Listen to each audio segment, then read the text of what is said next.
Bonjour tout le monde, que Dieu vous bénisse. Soyez les bienvenus à ce direct que je fais ce matin.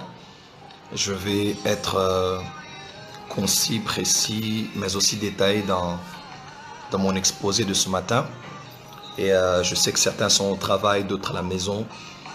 Pour la plupart, ils ne s'attendaient même pas à voir la notification sur leur téléphone, tablette ou sur leur télévision pour remarquer à la suite que je devrais être en direct, mais qu'à cela ne tienne, Dieu est bon pour nous ce matin et j'aimerais pendant un petit moment partager avec vous la parole de Dieu,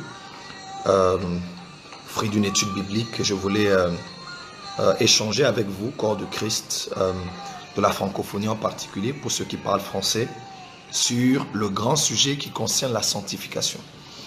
Alors j'aimerais s'il vous plaît que vous puissiez me faire la faveur de partager la vidéo à tous vos abonnés. Allez juste au bas de l'écran et invitez tous vos abonnés.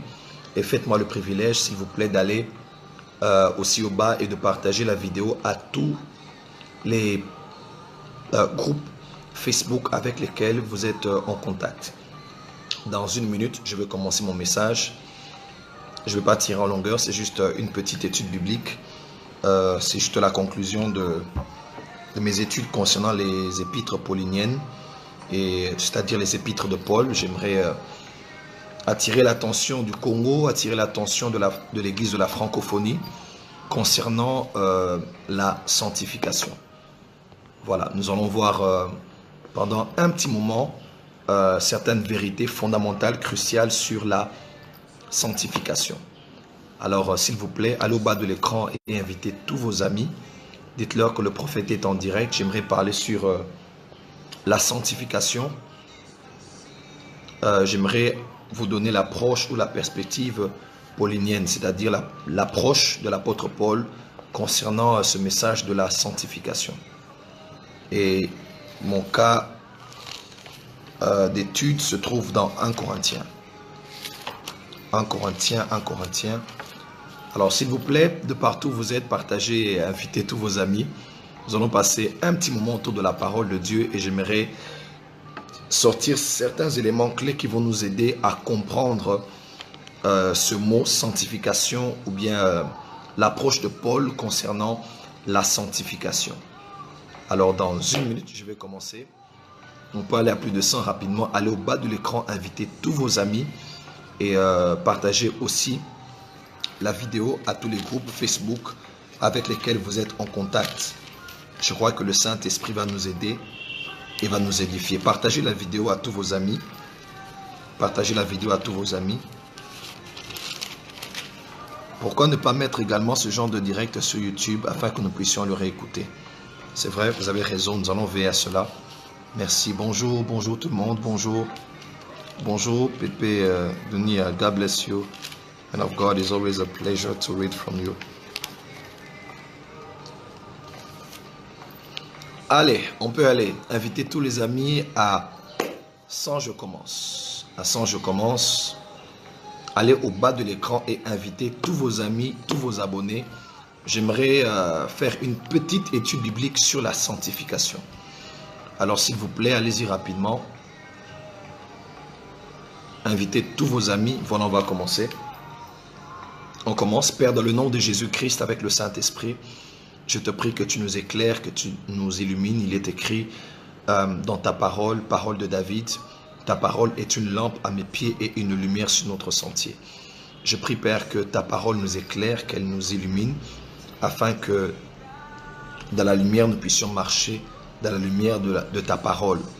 Je prie que tu nous éclaires, que tu éclaires l'église de la francophonie, et que par ce que tu as inspiré à ton serviteur Paul, nous puissions trouver la meilleure manière de présenter ce message, de présenter ce concept, de présenter cette doctrine. Au nom de Jésus-Christ, nous avons ainsi prié. Amen. Voilà, j'aimerais parler un moment sur la sanctification. Pour la plupart, certains qui sont en train de nous suivre, ils vont être sincèrement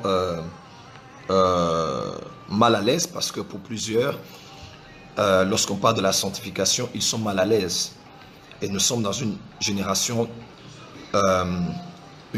eschatologique dans laquelle nous retrouvons l'accroissement du péché et la diminution de l'amour.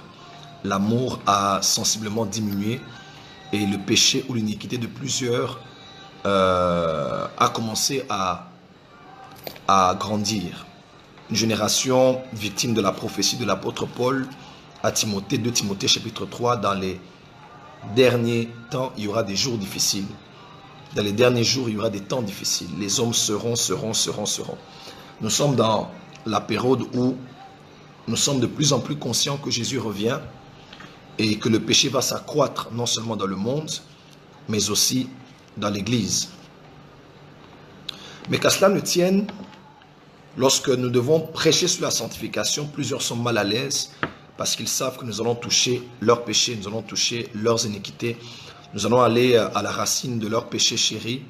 Ils seront mal à l'aise et plusieurs n'aiment pas beaucoup des prédicateurs qui parlent de la sanctification parce que pour eux, on vient exposer leurs péchés, on vient exposer leurs faiblesses, on vient exposer leurs défauts, on vient exposer leur incapacité à craindre Dieu. Et à cause de cela, plusieurs personnes n'aiment pas le message de la sanctification. Plusieurs personnes sont très mal à l'aise quand on parle de la sanctification. Plusieurs personnes n'aiment pas fréquenter les églises dans lesquelles on parle de la sanctification. Ils préfèrent que l'on parle de la bénédiction, de la prospérité, de l'élévation, de la guérison, du succès, du progrès ou de toute autre chose, mais n'aiment pas que l'on parle de la sanctification. Et pourtant, le mot sanctification se retrouve dans la Bible. Le concept même de la sanctification tire sa racine depuis l'Ancien Testament jusqu'au Nouveau Testament. Mais de l'autre côté aussi, équilibre que nous devons faire, c'est que la plupart des chrétiens qui parlent de la sanctification, ou bien qui revendiquent que dans l'Église, on parle de plus en plus de la sanctification, n'ont pas une vue globale biblique et équilibrée sur ce que l'on appelle la sanctification. Pour la plupart, prêcher la sanctification, c'est prêcher contre le péché. Pour la plupart, prêcher la sanctification, c'est prêcher contre l'abandon des œuvres mortes. Pour la plupart, prêcher sur la sanctification, c'est uniquement prêcher sur l'éloignement du péché et la haine du mal. En d'autres termes, la crainte de l'Éternel. Et pourtant, même le concept de la crainte de l'Éternel ou la sanctification ne se résume pas uniquement dans le fait de fuir le péché, abandonner le péché, ou fuir l'impudicité, fuir l'adultère, la masturbation, la pornographie. Pour les chrétiens aussi de l'autre côté, c'est qu'en parlant de sanctification, ils n'ont pas une vue globale de la Bible. Quand on parle de la sanctification, pour eux, ils font un lien directement.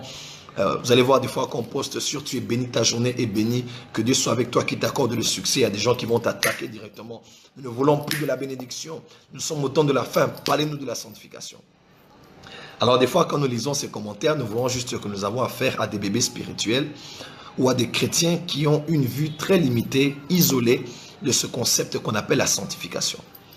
Alors, ici, j'aimerais m'adresser à tous les chrétiens et m'adresser à nous les prédicateurs qui prêchons sur la sanctification parce que j'ai passé comme ça plus de deux semaines dans mon église et la semaine passée aussi, j'ai parlé de la crainte de l'Éternel, j'ai parlé de la sanctification à l'église du prophète Jimmy Mbaya et même chez nous à l'église Porte des Cieux.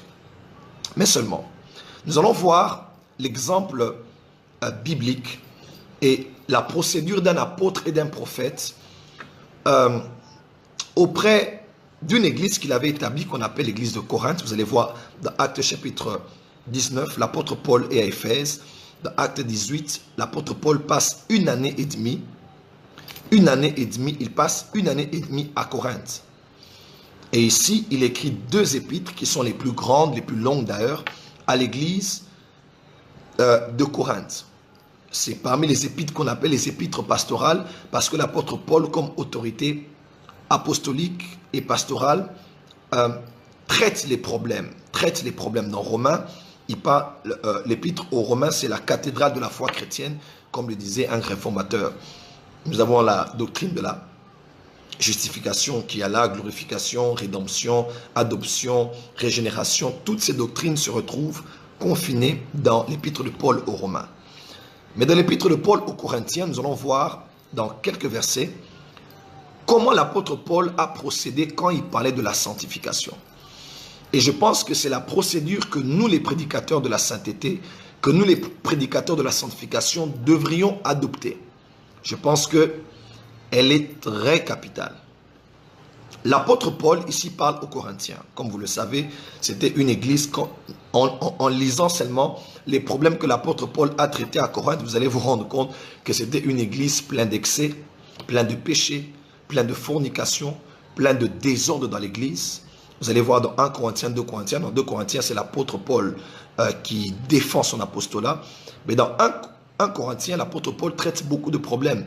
Aliments sacrifiés aux idoles, sainte scène, mariage, culte, ordre dans le culte, ordre, régulation des dons spirituels dans l'église, rectification sur la doctrine de la résurrection. Il traite division, péché sexuel. L'apôtre Paul traite beaucoup de problèmes. Donc, il parle à une église, c'est-à-dire à des chrétiens, mais il parle à des chrétiens charnels, qui sont des bébés, qui sont des enfants. Ok? Qui sont des bébés, qui sont des enfants. Vous allez voir ça dans 1 Corinthiens 1, 1 Corinthiens 3. L'apôtre Paul insiste. Pourquoi vous dites que nous sommes de Paul, nous sommes de Simon, nous sommes de... Voilà. L'un a sémé, l'autre a arrosé, c'est Dieu qui fait croître.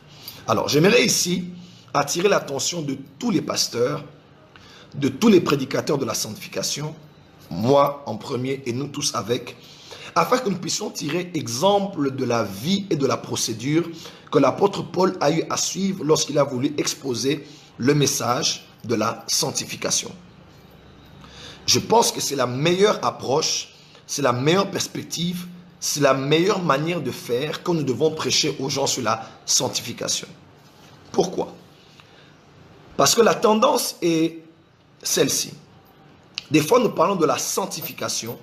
Sans nous en rendre compte, nous fustigeons tellement le péché des chrétiens que les chrétiens finissent par déduire à la conclusion de nos messages, 1, qu'ils sont des pécheurs, et de 2, que la sanctification est quelque chose qui est hors d'eux et qu'ils sont obligés d'atteindre dans ce qu'on appelle la sainteté.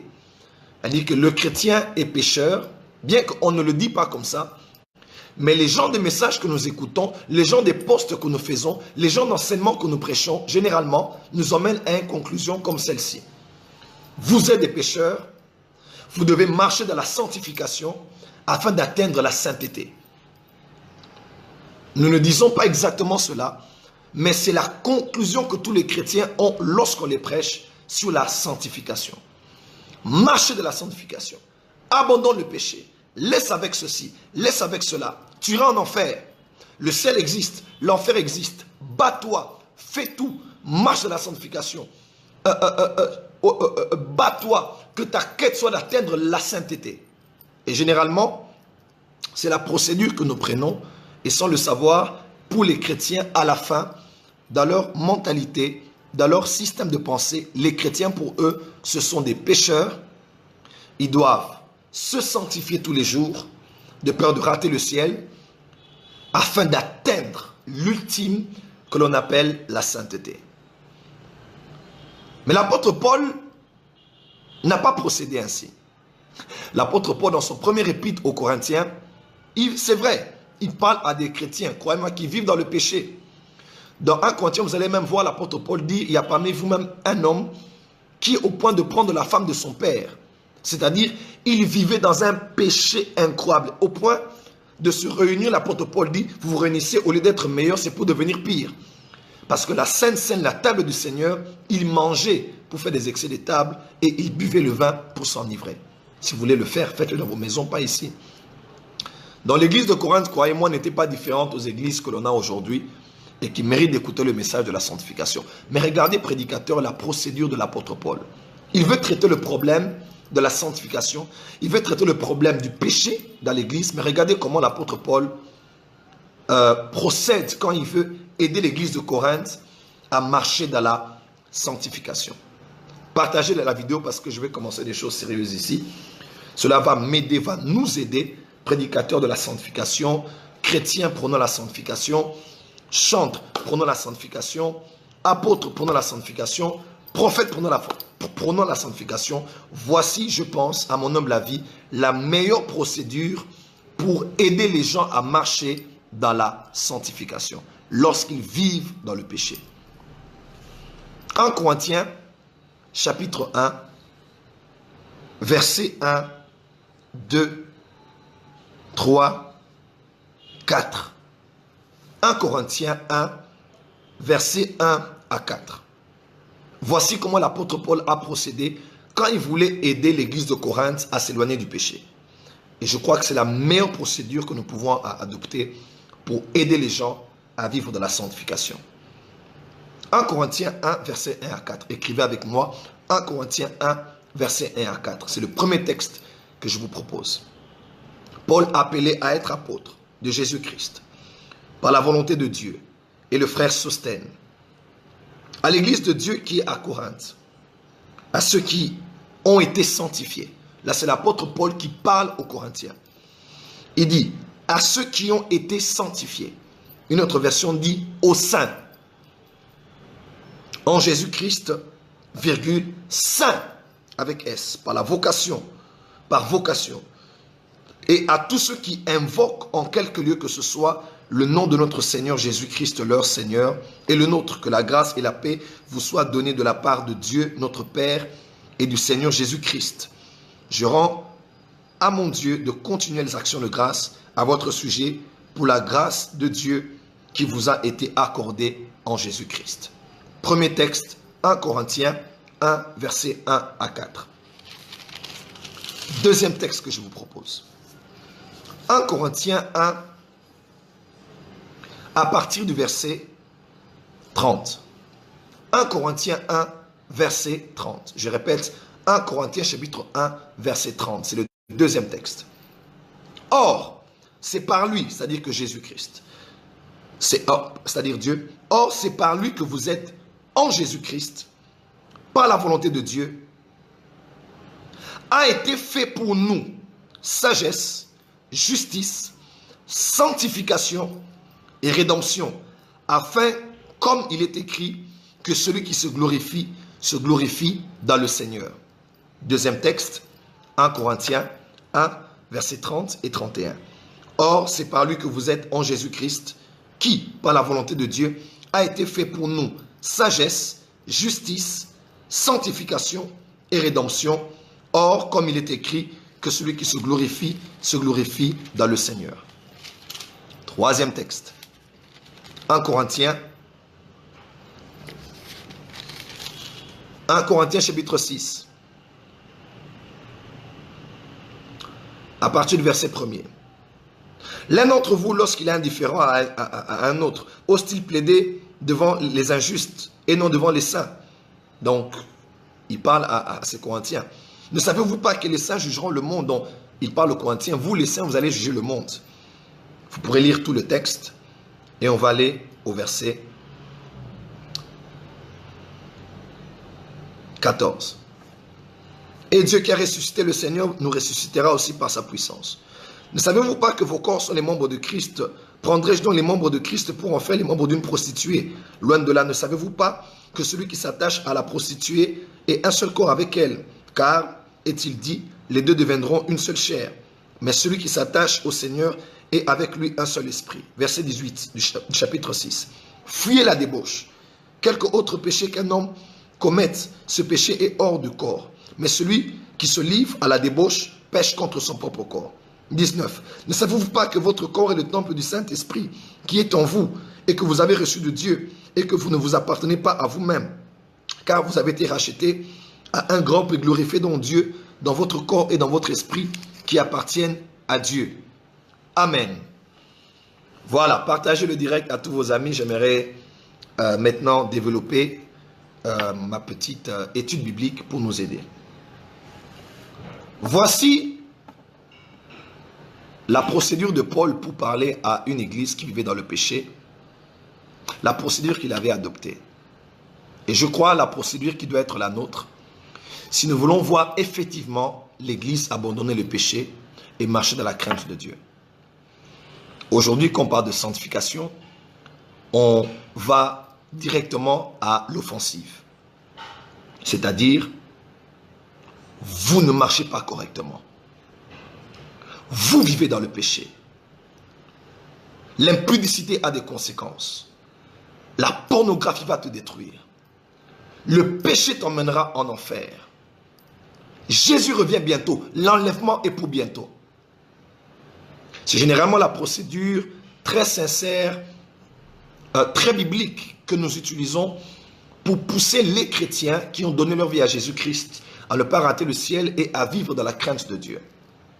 Mais je ne crains que ce soit une approche qui est très limitée, qui a beaucoup de zèle mais peu d'intelligence, qui a beaucoup de bonne volonté, mais qui n'a pas de sagesse lorsqu'on va atteindre des résultats et des résultats palpables et durables. Il est écrit, ce n'est pas vous qui m'avez choisi, mais moi qui vous ai choisi, afin que vous puissiez aller porter du fruit et du fruit qui demeure. Le but, ce n'est pas de tonner, de crier, de rougir sur la chair, mais le but, c'est de voir le peuple de Dieu effectivement marcher dans la crainte de Dieu en fuyant le péché et en vivant dans la sanctification. Voici comment l'apôtre Paul a procédé et comment je crois que les apôtres, les prophètes, les docteurs, les pasteurs et les évangélistes doivent aussi adopter comme procédure si nous voulons vraiment voir les chrétiens à l'église marcher dans la sanctification. Voici comment l'apôtre Paul procède. Au milieu d'un peuple chrétien, mais vivant dans le péché et dans un désordre comme jamais on a vu dans une seule église du Nouveau Testament. Première procédure. L'apôtre Paul parle aux chrétiens, première procédure, premier pas. L'apôtre Paul fait quoi? Il rappelle à ces chrétiens qui ne sont pas des pécheurs. Mais il rappelle à ces chrétiens que ce sont des saints. Chapitre 1, versets 1 à 4. Il se présente et il dit, vous avez été sanctifiés par vocation. Vous qui êtes sanctifiés à Corinthe. Dans la première des choses que l'apôtre Paul fait, il dit à tous ces chrétiens qui péchaient, vous êtes des saints. Vous êtes des saints. Vous n'allez pas commencer à vous sanctifier parce que je vous dis d'abandonner les péchés. Non. Vous êtes saints et vous avez déjà été sanctifiés. Première étape à faire quand nous voulons emmener les gens dans la vraie sanctification. Première étape, c'est de leur dire, vous êtes saints, vous avez été sanctifiés. Deuxième étape, versets 30 et 31. Qu'est-ce que l'apôtre Paul fait? Devant ce peuple qui vivait dans le péché, il ne leur parle pas encore du péché, il ne leur parle pas encore de leurs erreurs, de désordre dans le culte, des femmes qui faisaient du bruit, qui parlaient, qui ne respectaient pas l'autorité de leur mari, des gens qui bafouaient la table du Seigneur. Beaucoup de malades s'y retrouvaient d'ailleurs à cause du fait de ne pas discerner le corps du Christ. Beaucoup de gens vivaient dans la débauche, l'adultère, l'impudicité, la fornication. L'apôtre Paul ne parle même pas de leur péché. Après avoir dit qu'ils sont saints et sanctifiés, l'apôtre Paul dit que la sanctification, ce n'est pas un état. La sanctification, ce n'est pas un état. La sanctification, c'est une personne. Comment? La sanctification, ce n'est pas une marche, une démarche d'abord. Ce n'est pas une procédure, ce n'est pas un style de vie, ce n'est pas un mode de vie. Non, non, non. Il dit, Christ s'est fait pour vous sagesse, rédemption, justice et sanctification. La deuxième étape d'un bon pasteur sage, d'un apôtre sage, premièrement, on dit aux chrétiens qui pêchent que ce sont des saints. Deuxièmement, qu'est-ce qu'il fait? Il leur dit que la sanctification n'est pas une doctrine, n'est pas un message, n'est pas une procédure. La sanctification, c'est une personne. Une personne que vous avez reçue. Une personne qui habite en vous. Une personne qui demeure en vous. Le jour où vous avez reçu Jésus, vous avez été sanctifié, vous êtes devenu saint et la sanctification en personne habite en vous. Ce n'est pas une marche, une procédure, un culte, un message, une vocation. Non, non, non, non. La sanctification est une personne que vous recevez dans vos cœurs et la sanctification est une personne qui s'appelle Jésus-Christ. Troisième étape. Alors là, au chapitre 6, l'apôtre Paul commence maintenant à leur dire, puisque vous êtes saints, puisque le Saint-Esprit habite en vous, Jésus habite en vous la sanctification. Ne savez-vous pas que vos corps sont le temple du Saint-Esprit? Cette vie alors de péché ne vous ressemble pas. C'est ce que vous faites. Servez Dieu, glorifiez Dieu dans vos corps et vos esprits qui appartiennent à Dieu, qui n'appartiennent pas au Satan, ni aux liens, ni aux démons. Ça appartient à Dieu. C'est là maintenant qu'il commence à dire, fuyez la débauche, fuyez l'impudicité, abandonnez l'adultère.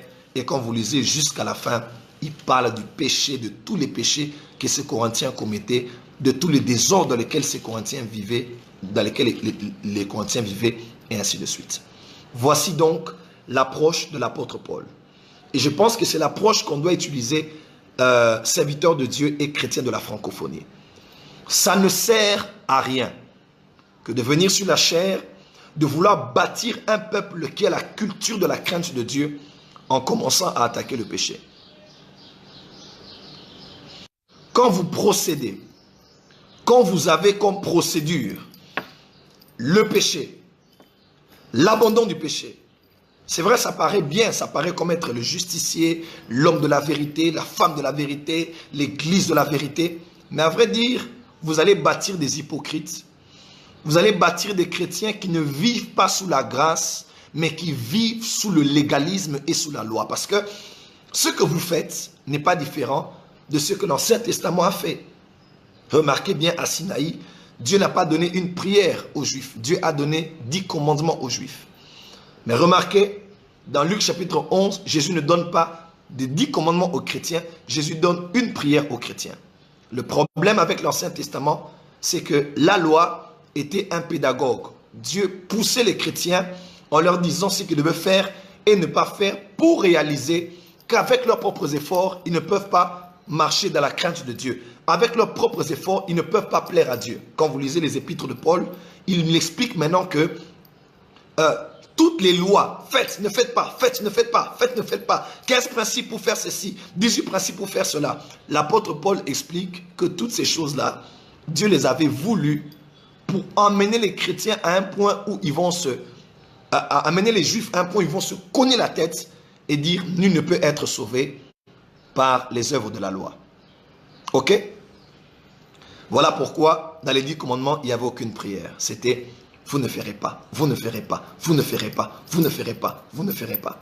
Alors pasteur, quand vous parlez de la sanctification et que votre procédure a toujours été vous ne ferez pas, vous ferez, vous ne ferez pas, vous ferez, 18 principes, 20 principes, 15 principes, 35 principes, 100 principes, vous allez emmener les gens sous la loi, vous allez emmener les gens sous le légalisme parce que ils vont rentrer dans le même état dans lequel se retrouvaient les Juifs. Ils voulaient plaire Dieu en faisant ou en ne faisant pas. Regardez maintenant comment le Nouveau Testament ou la dispensation de la grâce, Dieu procède. Dieu ne vient plus en nous disant, vous ne ferez pas, vous ferez, vous ne ferez pas, vous ferez. Dans la sanctification qui doit être enseignée autrement.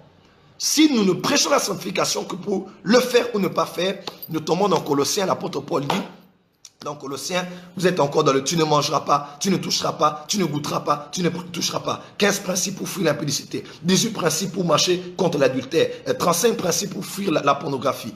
Quand nous allons dans ce domaine, nous allons tout simplement sous la loi et nous allons nous cogner la tête. Voilà pourquoi dans la plupart de ces églises où on prêche contre le péché, les gens sont des hypocrites. Ils craignent Dieu devant leur pasteur. Ils craignent Dieu, ils jugent. They are judgmental people. Ils aiment juger les gens. Mais quand tu regardes leur propre vie en secret, ce sont les premiers impudiques, les premiers adultères, les premiers pornographes. Mais pour eux, ce message est devenu une arme entre leurs mains pour détruire les autres. Mais ils ne veulent pas qu'on touche à leur propre vie. Parce que pour eux, le péché, c'est d'abord l'impudicité. Et ils oublient que le mensonge est un péché, l'hypocrisie est un péché, l'égoïsme est un péché. Et toutes ces choses aussi semblables empêcheront les gens d'entrer dans le royaume des cieux. Alors voici la procédure de l'apôtre Paul. En tant que sage architecte, il a dit, j'ai bâti comme un sage architecte. Il est important que les pasteurs et les apôtres de cette génération de la francophonie reçoivent la maturité et la sagesse. Quand nous voulons bâtir un peuple qui marche vraiment dans la crainte de Dieu, la procédure est celle-ci. 1. L'apôtre Paul fait quoi? Il dit à ces gens, vous êtes saints.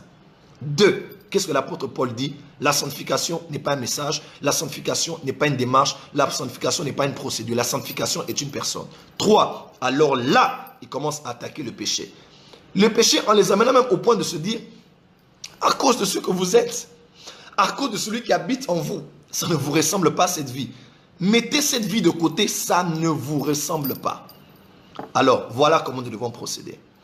Quand nous ne disons pas aux gens qu'ils sont saints, nous disons aux gens, tu as péché, tu es sale. Quand Dieu te voit, il est attristé, tu iras en enfer, tu manqueras l'enlèvement. Quand nous procédons comme ça, sans le savoir, nous montrons aux gens que la sanctification est à l'extérieur d'eux.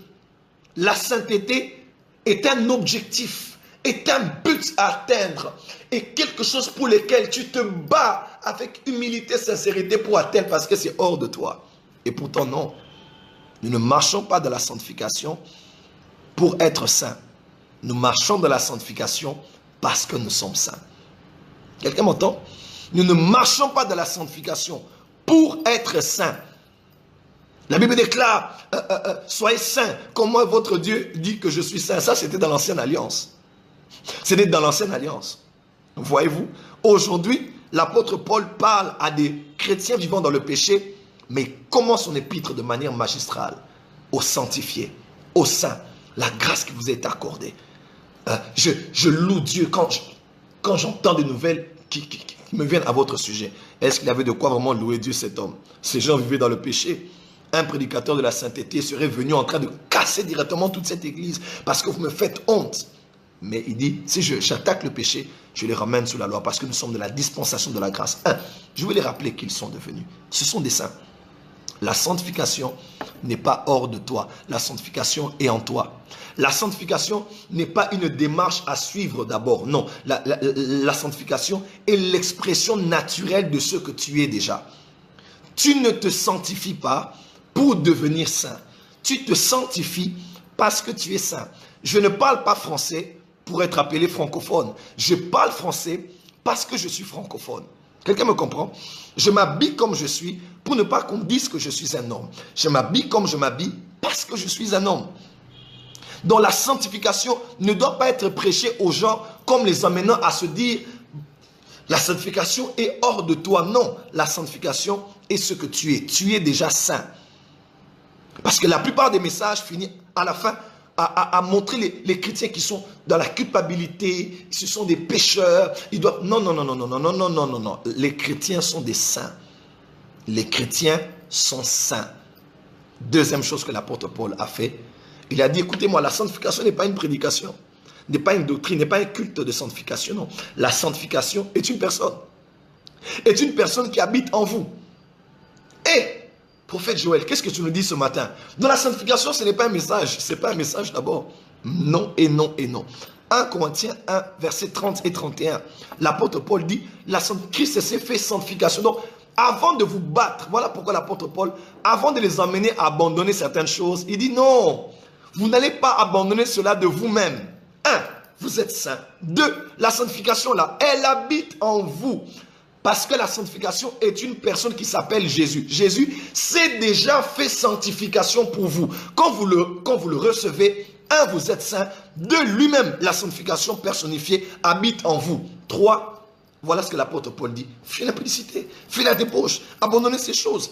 Ne savez-vous pas que vous êtes la maison de Dieu? Le temple de Dieu est saint. Pourquoi mélangez-vous ceci, cela? Voilà la meilleure procédure pour bâtir un peuple qui marche dans la crainte de Dieu, pasteur, apôtre, docteur, évangéliste, mes chers frères et sœurs de la francophonie. Ce n'est pas d'aller droit vers le péché et leur dire faites ou ne faites pas. Parce que croyez-moi, ils vont se comporter comme Israël dans l'ancienne alliance. Ils vont être sincères, voulant plaire à Dieu, mais ils vont se cogner la tête. Parce que personne ne peut craindre Dieu de lui-même. Personne ne peut obéir à Dieu de lui-même. Personne ne peut aimer Dieu de lui-même. Personne ne peut servir Dieu de lui-même. Quand tu dis, tu dois aimer Dieu, l'amour pour Dieu, mes frères et sœurs, on n'a plus d'amour pour Dieu dans l'église. C'est bien bon de le dire, mais il est écrit que c'est le Saint-Esprit qui crée l'amour dans nos cœurs. Voyez-vous, je l'ai pour vous peut-être dans Romains.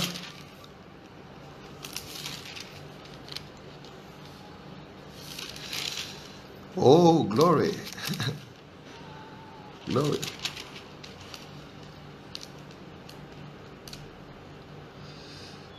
Oh, glory. Glory. Dis à ton voisin, Jésus est ma sanctification. La sanctification n'est pas un message d'abord. La sanctification n'a rien à voir avec une prédication. La sanctification n'a rien à voir avec un mandat que quelqu'un aurait reçu. La sanctification n'a rien à voir avec un séminaire, le thème d'un séminaire. Never.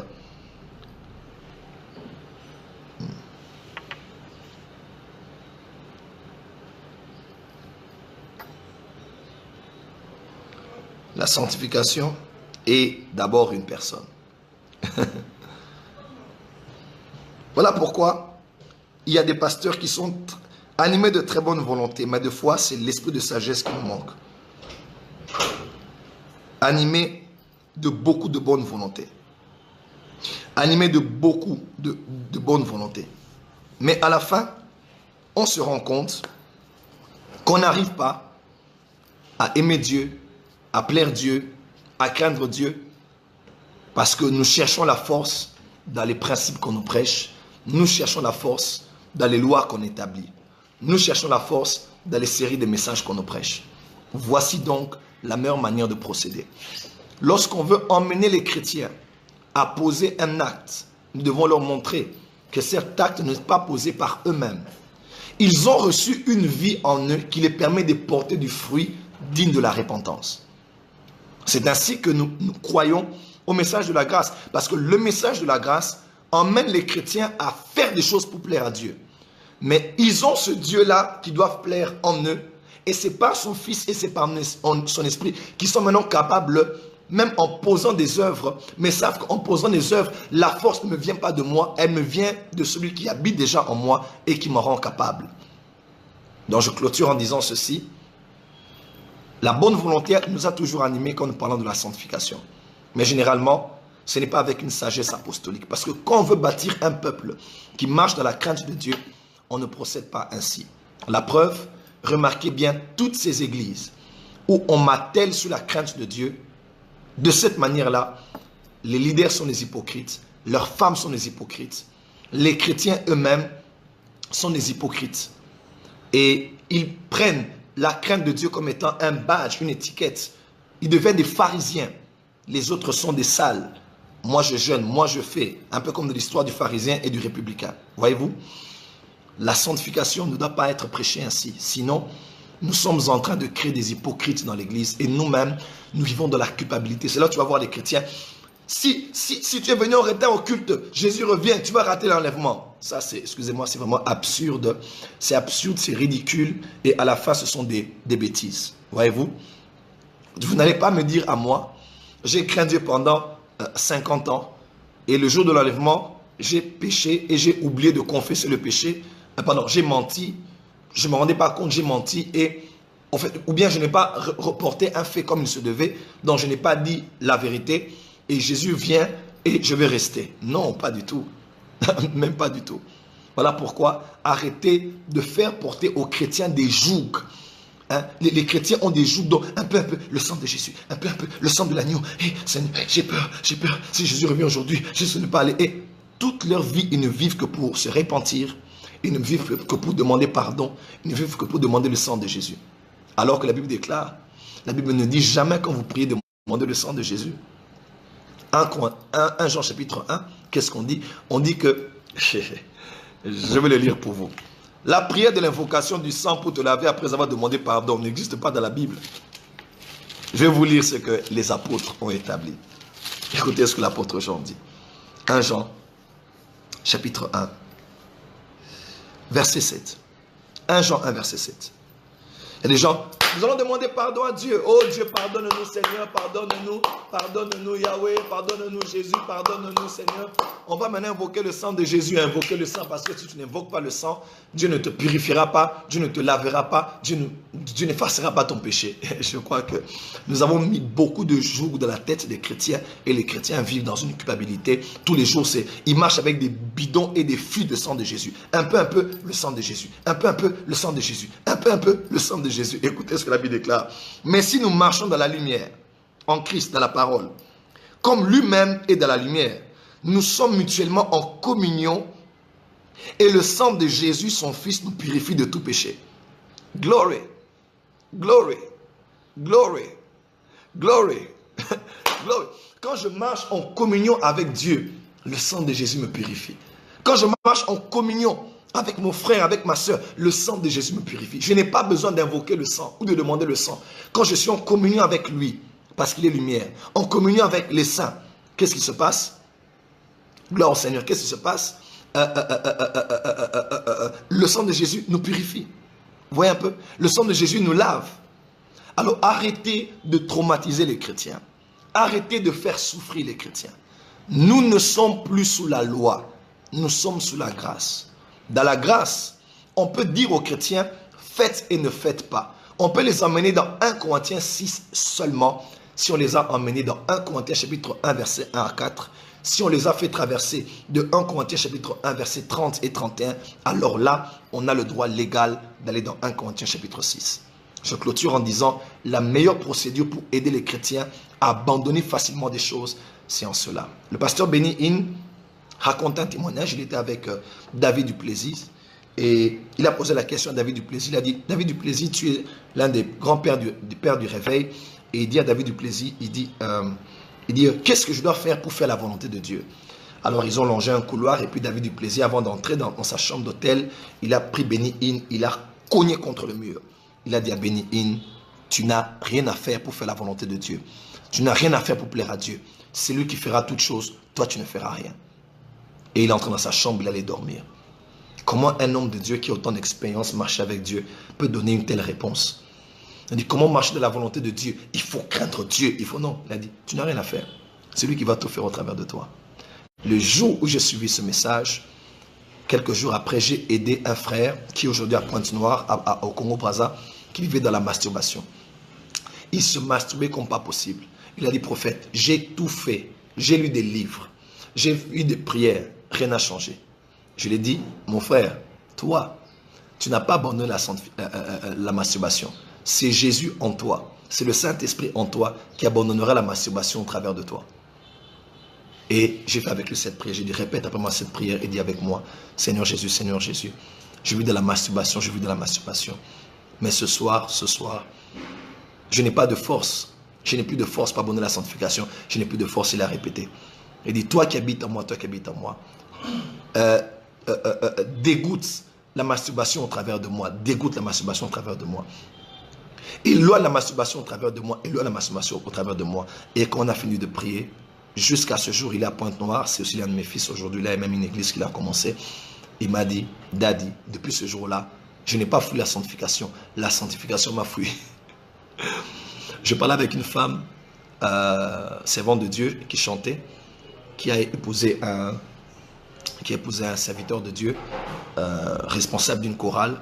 Et ce responsable de la chorale battait cette femme. Il battait cette femme comme pas possible. Elle était enceinte et je l'ai rencontrée. Elle m'a dit, mon mari ne sait pas que je suis enceinte, mais prophète, je vais avorter parce que je ne peux pas avoir un autre enfant avec cet homme. Cet homme me tabasse, il me frappe, il m'humilie devant tout le monde.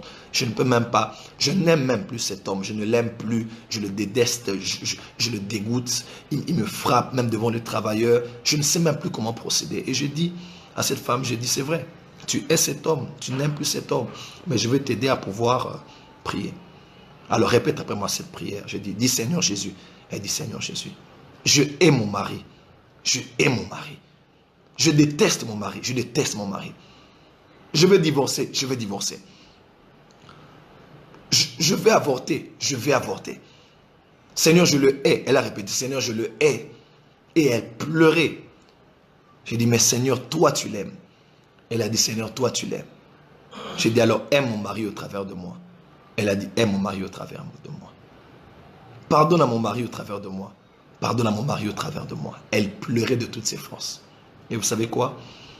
Quand on a dit Amen, je lui ai déposé une invitation. C'est le pasteur Kondo Akondo, qui est ici chez nous à Kinshasa, l'un des professeurs en missiologie, un prédicateur qui parle beaucoup de la délivrance dans les églises protestantes et baptistes.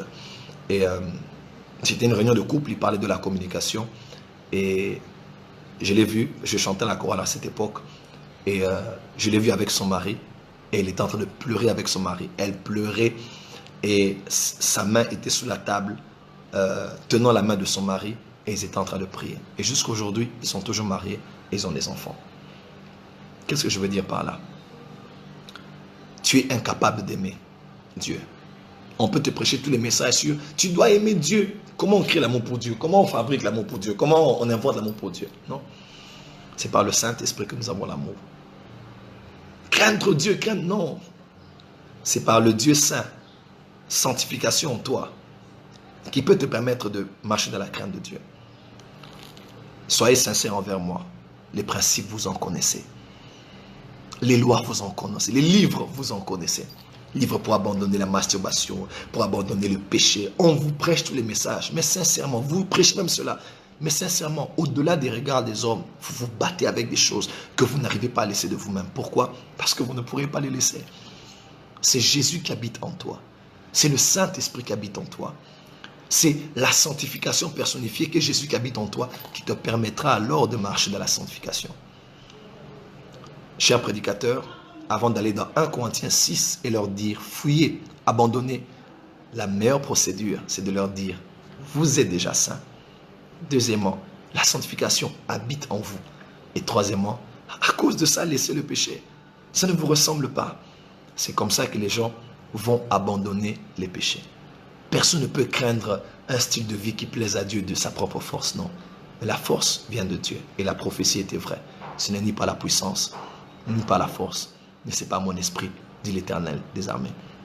Il y a des choses que je n'ai pas abandonnées, mais qui m'ont fui. Pas parce que j'ai lu un livre, mais parce que j'ai dit non, ça ne me ressemble pas. Ma nature n'est pas compatible à ces choses. Jésus habite en moi. Le Père habite en moi. Je suis la maison de Dieu. Je ne laisserai pas ces choses. Et ces choses m'ont fui avant que je ne puisse les fuir. Mes frères et sœurs, voici mon étude biblique de ce matin. Prédicateur de la sanctification. Chrétien parlant de la sanctification. C'est vrai, c'est bien. C'est animé de bonne volonté. Mais des fois, c'est l'esprit de sagesse qui nous manque. Et quand nous parlons directement en attaquant le péché, en prêchant Corinthiens, nous allons créer des hypocrites. Nous allons créer des personnes vivant avec des masques, mais qui ne craignent pas vraiment Dieu. Mais quand on les révèle qu'ils sont en Jésus, les acquis de la nouvelle naissance, ce que Jésus est en eux et qu'il est capable de faire au travers d'eux, alors là, c'est très facile. Les œuvres de la nouvelle alliance ne sont pas des actions pour nous mener à une sainteté. Non. La sanctification, même dans l'Ancien Testament, n'a rien à voir avec le fait d'abandonner le péché. Ça a d'abord un lien direct avec le fait de pouvoir être mis à part pour Dieu. J'ai fini mon étude biblique. Vous avez été bénis ce matin.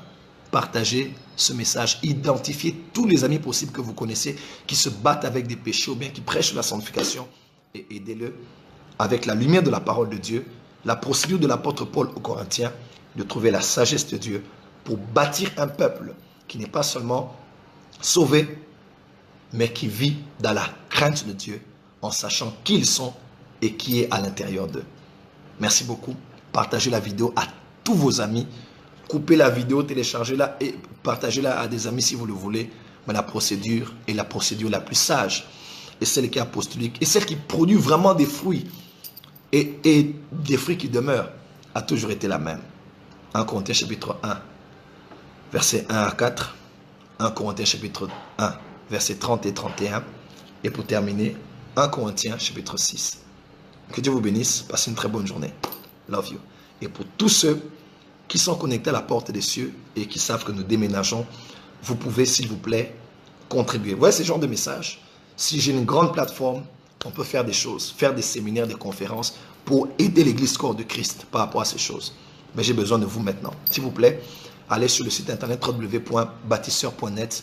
Envoyez votre contribution, 1000 euros, 500 euros, 50 euros, 5 euros, 10 euros, 200 euros, 300 euros. Prophète, tu m'as toujours béni et j'aimerais que ton ministère trouve une grande plateforme pour te permettre de nous bénir sur le plan international.